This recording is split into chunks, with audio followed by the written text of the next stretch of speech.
నా క్షేమం గురించి ఆలోచించాడు తప్పితే నగ్నంగా ఉన్న నన్ను కామంతో చూడలేదు. షార్ట్ అయి చచ్చింది. ఏంటి ఆలోచిస్తున్నావు? నువ్వు చాలా అందంగా ఉన్నావు.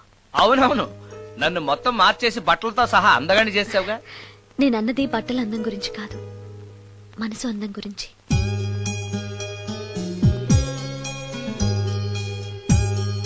నీకో విషయం చెప్పాలి. చెప్పు. ఇప్పుడు కాదు, నువ్వు సాయంత్రం ఇంటికి వచ్చాక చెప్తాను. నేను కూడా ఒక విషయం చెప్పాలి. ఏంటది? నేను అప్పుడే చెప్తాను. వస్తాను.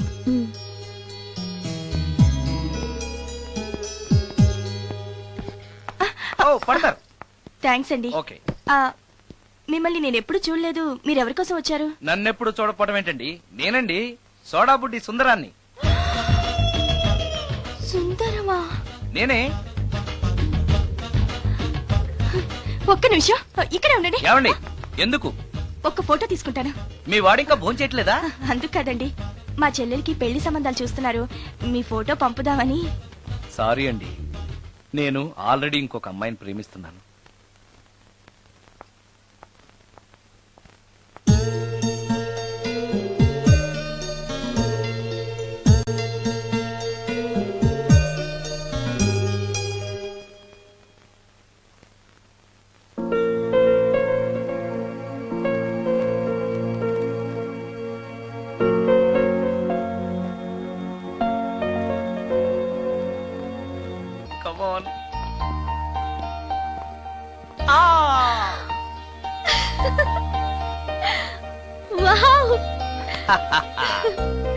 భలేగా చేసావే, చాలా బాగుంది సుందరం. నువ్వు నాకు విషయం చెప్తానన్నావు, అది డెఫినెట్ గా నాకు నచ్చేది అయి ఉంటుంది, అందుకే ఇలా చేశాను.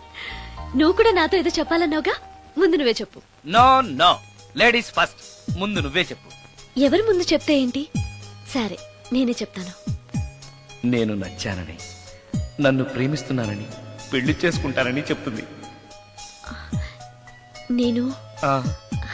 నేను ఒక అతన్ని ప్రేమించాను. అతని పేరు కార్తిక్. యుఎస్ లో ఉన్న కార్తిక్ కి ఫోన్ చేసి మా అక్క గురించి చెప్పాను. కొద్ది రోజులు మీ అక్క నుంచి తప్పించుకుంటే చాలు, తర్వాత నేను వచ్చేస్తాను అన్నాడు కార్తిక్. ఏం జరిగినా ఎవరితోనూ చెప్పుకోలేని ఒంటరి ఆడదాన్ని నేను. ఓ మగాడు ఏమైనా చేస్తే నా పరిస్థితి ఏంటి అని మొదట్లో నీ గురించి చాలా భయపడ్డాను. కానీ వయసులో ఉన్న అమ్మాయి నగ్నంగా నీ కళ్ళెదుటే కనిపించినా ఆమె క్షేమం గురించే తప్ప ఆమె శరీరం గురించి ఆలోచించని గొప్ప మనిషివని తెలుసుకున్నాను. నువ్వే దిక్కని, జనం చేతులు జోడించి దండం పెట్టే దేవుడు కూడా తన భక్తుల్ని రక్షించలేకపోవచ్చు. కానీ నీ ఇంట్లో ఉన్న దయ్యం కూడా నీ వల్ల బాధపడకూడదు అని భావించే నువ్వు దేవుడి కన్నా చాలా గొప్పవాడివి. నిన్ను పెళ్లి చేసుకునే అమ్మాయి ఎవరో చాలా అదృష్టవంతురాలు. అతను ఎలా ఉంటాడు? బాగుంటాడు. ఎప్పుడు వస్తున్నాడు? రేపే. అమ్మయ్యా, నేను చెప్పాలనుకున్నది చెప్పేశాను. అవును, నువ్వు చెప్పాలనుకున్నది చెప్పవా? నేనొక ట్యూన్ అనుకున్నాను, అది ఫెయిల్ అయింది. ఆ విషయమే నీతో చెప్పాలనుకున్నాను. ఓ, బాగా డిసప్పాయింట్ అయ్యావా? ఇంత చిన్న విషయానికి అంత ఫీల్ అవుతావెందుకు? నీకున్న టాలెంట్ కి ఒక్కటి ఫెయిల్ అయితే 100 ట్యూన్స్ వస్తాయి. ట్యూన్స్ కావాలంటే 100 వస్తాయి, కానీ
సుందరం, మరికొద్ది నిమిషాల్లో నేను కార్తీక్తో వెళ్ళిపోతున్నాను. చివరిసారిగా నాతో ఏదైనా చెప్పాలనుందా? అవును, చెప్పు. Wish you happy married life. God bless you.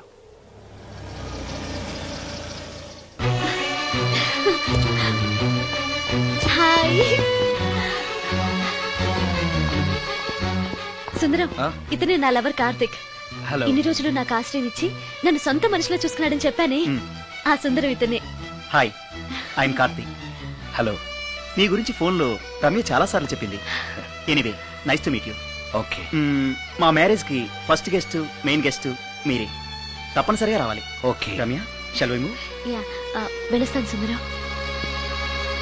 Let's go.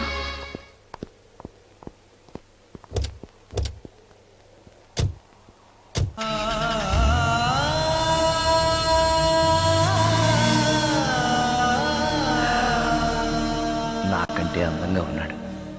అందం అందాన్నే కోరుకుంటుందని తెలియక ఆశపడ్డాను.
సుందరం, బాగున్నావా సుందరం? రమ్య, రమ్య, రమ్య, ఎక్కడున్నావు రమ్య? రమ్య! నేను రమ్యను కాని సుందరం, మోహినిని. మోహినియా? మోహిని ఏంటి? రమ్యగా బతకలేక చనిపోయి మోహినిగా మారాను. చనిపోవడమా? నువ్వు చనిపోవడం ఏమిటి? ఇక్కడ ఎక్కడో ఉన్నావు. ఎక్కడున్నావు రమ్య? రమ్య! ఆత్మాభిమానం చంపుకొని బ్రతకలేక చచ్చిపోయాను సుందరం. చచ్చిపోయావా? నువ్వు ప్రేమించిన వాడితో వెళితే సుఖపడతావు కదా అనుకుంటే ఎందుకు ఇలాంటి నిర్ణయం తీసుకున్నావు? ఏం జరిగింది రమ్య? కార్తీక్, మూడిగా ఉన్నవేంటి? చెప్పు కార్తీక్, ఎనీ ప్రాబ్లం? ఎలా చెప్పాలో అర్థం కావట్లేదు. దేని గురించి? నిన్ను పెళ్లి చేసుకోవటం మా ఇంట్లో వాళ్ళకి ఇష్టం లేదు. ఎందుకని? ఇన్నాళ్ళు పెళ్లి కాని కుర్రాడింట్లో ఉన్న నువ్వు శీలం పోగొట్టుకోలేదని నమ్మకం ఏంటని మా వాళ్ళు ఫీల్ అవుతున్నారు. కార్తీక్, ఫ్రాంక్ గా చెప్పాలంటే నా ఫీలింగ్ కూడా అదే. అంత మాట అన్నాక బ్రతికి అతని దగ్గర ఉండటం కంటే చచ్చిపోయి మోహినిగా నీ దగ్గర ఉండాలని వచ్చేశాను. నేను ఇక్కడ ఉండటం నీకు ఇష్టం లేకపోతే చెప్పు, వెళ్ళిపోతాను. వద్దు మోహిని, వద్దు, వెళ్ళొద్దు. నువ్వు ఇక్కడే ఉండాలి. మోహినిగా నువ్వు మాట్లాడినా నాకు సంతోషమే. నేను మోహినిగా నీతోనే ఉంటే నువ్వెవరిని పెళ్లి చేసుకోవా? చేసుకోను. నువ్వు రమ్యమైనా మోహినిమైనా నీ మీద నాకున్న ప్రేమ చావదు. అయితే మనం పెళ్లి చేసుకుందావా? పెళ్ళ? నేను మనిషిని, నువ్వు దెయ్యానివి. మనిద్దరికి పెళ్ళి ఎలా సాధ్యం? నువ్వు తలుచుకుంటే సాధ్యం అవుతుంది. ఎలా? ఏముంది, నువ్వు చచ్చిపోతావు, నా దగ్గరకు వచ్చేస్తావు, మనిద్దరం కలిసిపోతాం. ఓస్, ఇంతేనా? ప్రాణం తీసుకోవాలంటే భయంగా లేదా? నాకు ప్రాణం తీసుకోవాలంటే భయం కన్నా నీ దగ్గరకు వచ్చేస్తాన్న ఆనందమే ఎక్కువ. నీ కోసం ఏమైనా చేస్తాను.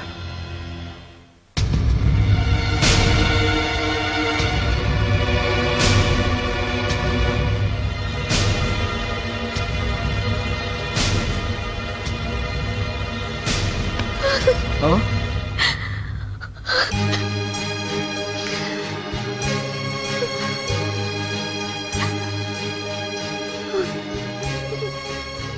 రమ్య, నువ్వు రమ్య? అవును, రమ్యనే. అతనంత మాట అన్నాక అక్కడి నుంచే దూకి చచ్చిపోవాలనుకున్నాను. చనిపోయే ముందు మోహినిగా ఒక్కసారి నిన్ను చూడాలనిపించింది. నా కోసం ప్రాణమైనా ఇచ్చే నిన్ను చూశాక